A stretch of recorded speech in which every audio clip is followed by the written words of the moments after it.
এই দোস্ত আয় আজকে আমরা সবাই মিলে একটা গেম খেলি। এই গেমে বলতে হইব যে আমাদের প্রিয় ফুটবলারদের অর্জন কি। এটা একটা ভালো কথা কইছস, তাহলে প্রথমে তুই শুরু কর। আমার প্রিয় ফুটবলার হলো Messi.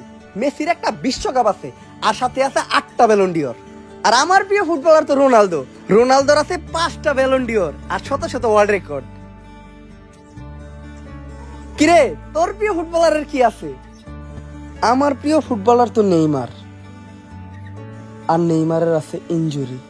For Neymar to confirm Brazil's first Olympic gold medal. Is it to be? He wrote his name in the history books for the quickest ever Olympic goal in the semi-final. After the Wimbledon save, he's gifted Neymar the opportunity to conclude it here. Neymar of Barcelona, of Brazil, gives Brazil their first ever Olympic